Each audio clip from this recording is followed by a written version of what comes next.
What is going on, guys? It is Wrestlelamia here, back with some more news. Join us now as Wrestlelamia looks at the 2nd October Smackdown, as well as the wildest news stories and rumors you need to know, including big changes for Wrestlemania 37, Paige is unhappy with WWE, WWE is threatening superstars, a 4th member of the New Day, and much more. Be sure to subscribe and hit that notification bell for daily wrestling videos, and follow us on Facebook for exclusive lists. And as always, we won't recap the show, but just provide you with the good, the bad, and the downright ugly of last night's show.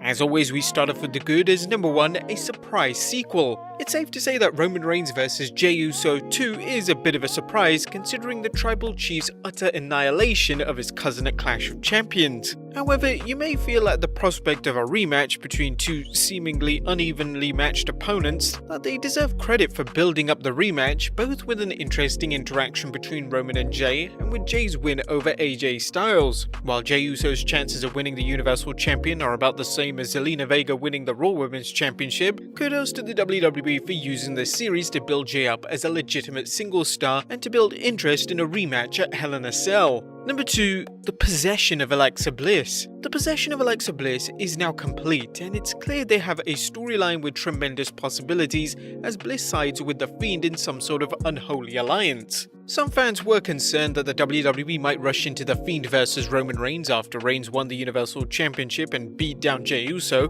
but they're clearly saving this dream match for down the road, possibly at WrestleMania or the Royal Rumble. Bliss continues to put in strong performances as The Fiend's brainwashed victim, and the addition of Kevin Owens should give both KO and The Fiend something meaningful to do for the next month.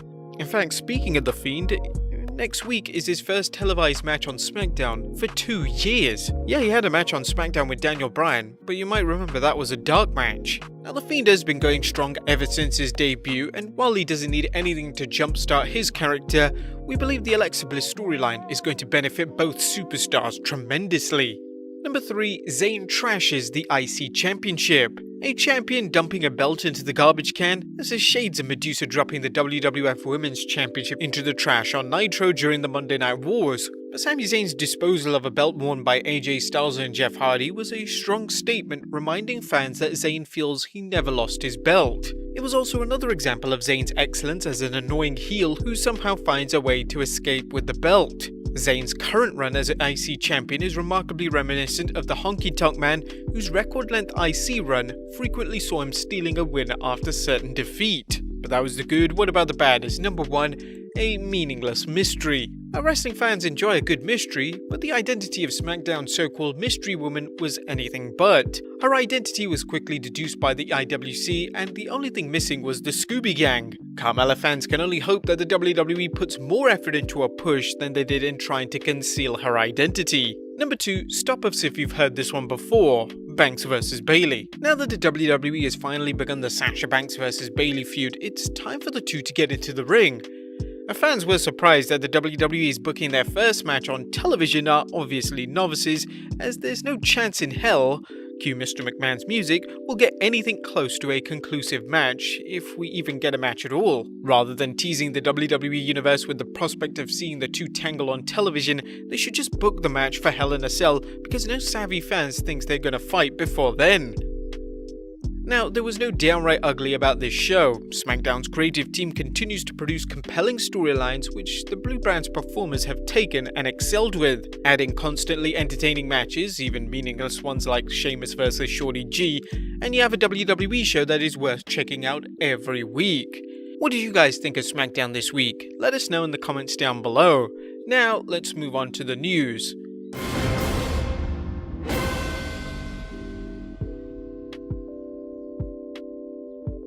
Now, our first story looks at Paige being unhappy with the WWE. Former WWE superstar Paige isn't going along with the WWE narrative that its performers' success on Cameo and Twitch is due to the WWE making them stars. In fact, when a Twitter user said as much, Paige quickly defended her work in building up a social media platform, saying, "Nah, difference is I grinded for 15 years for my fan base that I brought over to Twitch." Also dropping raids and 50 bombs on smaller streamers to help them grow.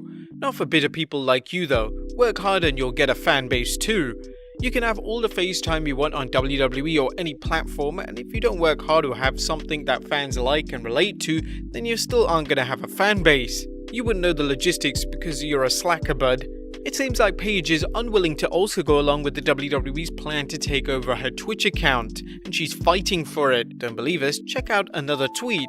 Twitch is my place, what I built with my wonderful fans. A place where people can go and feel some positivity and a little bit of normalcy. Fun, interactive, non-judgmental, charitable place. I'm proud of what I built with my fan base. But the problem is that WWE isn't going to make this easy.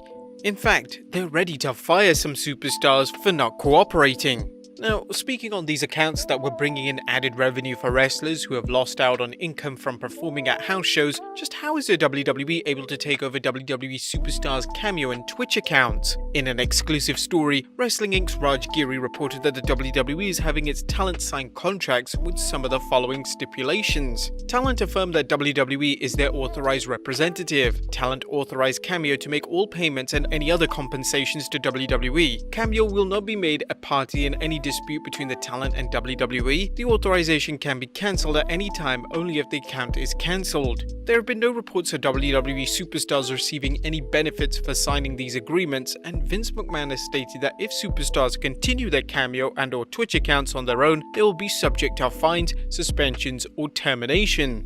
Rumor has it that wrestlers are skeptical about signing the new agreement and may opt out of appearing on Cameo and or Twitch. As noted in our previous news video, the WWE is reportedly using whatever cut they give their wrestlers from these platforms and applying it to their downside guarantee, which means most, if not all, wrestlers won't gain anything from the deal and will in fact lose money. There are also concerns that wrestlers may be forced to appear on Cameo and Twitch, adding to their workload and getting nothing in return. It appears that some WWE superstars are reaching out to 2020 Democratic presidential candidate Andrew Yang, who tweeted, "Hearing from talent that WWE is forcing performers to sign new contracts that include Twitch. Streaming on Twitch will become a work obligation, and if talent doesn't stream, they will forego earnings, be suspended or face penalties. Doesn't sound like independent contractors."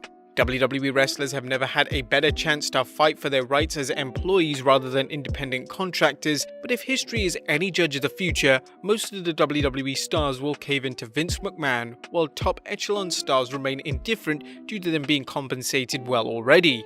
Next up, big changes to Wrestlemania. Is Wrestlemania 37 moving from Inglewood, California's SoFi Stadium, its original venue, to Tampa, Florida? There's been talk for several months as to whether the WWE could run the 2021 showcase of the Immortals as originally planned, due to Los Angeles Mayor Eric Garcetti noting last April that large gatherings such as concerts and sporting events may not be approved in the city for at least 1 year. WrestleVotes tweeted, "Now that news is out, I can say that WWE has had Tampa listed as the host city internally for over a month. The battle with the city of LA about who can legally cancel the event and when is still underway.